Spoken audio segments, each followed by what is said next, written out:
वक्रतुण्ड महाकाय सूर्यकोटि समप्रभ निर्विघ्नं कुरु मे देव सर्वकार्येषु। जय श्री कृष्ण। हमारे ज्योतिष एकाग्र चैनल में आप सभी का हार्दिक स्वागत, हार्दिक अभिनंदन। ज्योतिष से संबंधित जानकारी फेसबुक और इंस्टाग्राम पर ओम प्रकाश शर्मा आपके सामने उपस्थित है।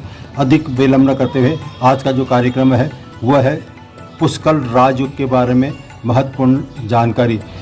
पुष्कर राजयोग कैसे बनता है इसके बारे में एक ज्योतिषी सूत्र बताने जा रहा हूँ।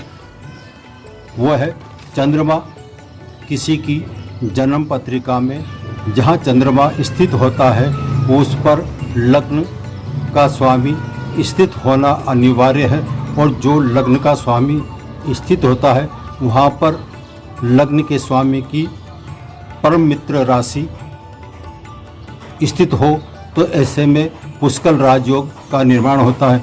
साथ ही लग्न का स्वामी जिस राशि में जिस चंद्रमा के साथ बैठेगा उसका दृष्टि संबंध लग्न पर होगा तो और पुष्कर राजयोग है वो अत्यंत मजबूत हो जाएगा। तो ये है पुष्कर राजयोग किस तरह से बनता है।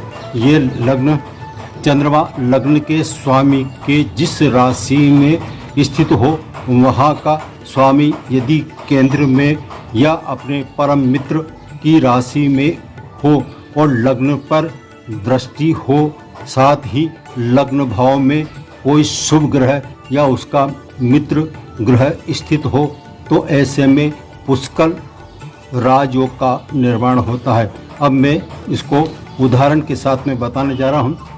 यदि किसी की जन्म पत्रिका उदाहरण के तौर पर कुंभ लग्न की जन्म पत्रिका है। अब कुंभ लग्न का स्वामी होता है शनि।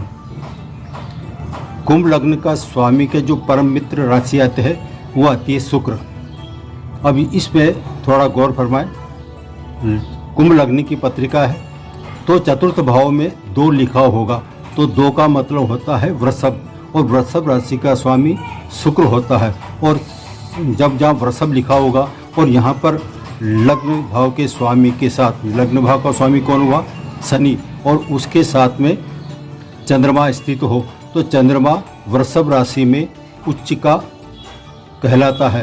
तो ऐसे में चंद्रमा वृषभ राशि का उच्चिका हुआ और वहाँ पर लग्न का स्वामी शनि जो शुक्र की राशि में स्थित है, और चतुर्थ भाव में शनि जब बैठता है तो लग्न पर दृष्टि संबंध पड़ रहा है 10वीं दृष्टि से शनि अपने लग्न अपनी राशि को देख रहा है।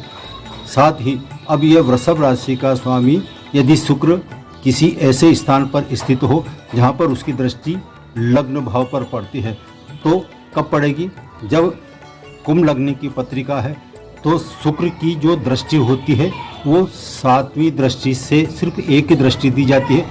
तो शुक्र अपनी 7वीं दृष्टि से लग्न को देखेगा तो ये 7वें भाव में जब स्थित होगा तो केंद्र को देखेगा। तो ऐसे में जब शुक्र 7वें स्थान पर स्थित होकर लग्न को देखेगा तो और अत्यंत बली पुष्कर राजयोग का निर्माण होता है। इसके अलावा एक और पॉइंट है, वो है यदि लग्न पर कोई इसका शुभ ग्रह बैठा हुआ हो तो और मजबूत होता है। इन पॉइंटों में यदि 50% पॉइंट भी मिल जाते हैं तो ये पुष्कर राजयोग उसके जीवन में प्रभावित होता है। अब ये पुष्कर राजयोग से हमें क्या क्या फ़ायदा होता है या इससे क्या, इस सूत्र से ऐसे जातक को जिसके पुष्कर राजयोग का निर्माण हो रहा है तो उसे क्या मिलने की संभावना मिलती है। वो सबसे पहले एक तो वो धनवान होता है।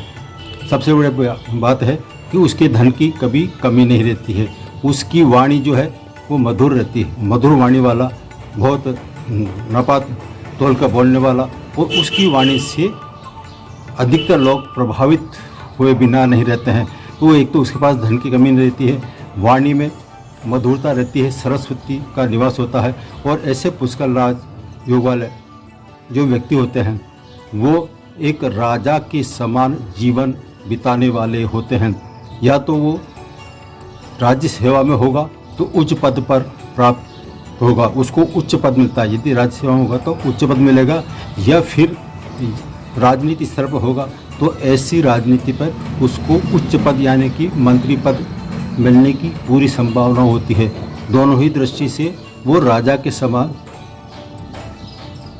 आनंद भोगने वाला, राजा के समान जीवन व्यतीत करने वाला होता है। उसके पास धन की कोई कमी नहीं रहती है और वह हर क्षेत्र में धीरे धीरे प्रगति करता जाता है। साथ ही इसके अलावा चाहे वो राज्य सेवा में हो या फिर राजनीति में हो, उसको सरकार की तरफ से इसकी महादशा अंतर्दशा में मान सम्मान मिलता ही रहता है। यह पुष्कल राजयोग के फल और किस तरह से बनता है। आज इतना ही, फिर मिलेंगे नए सब्जेक्ट के साथ। जब तक जय श्री कृष्ण।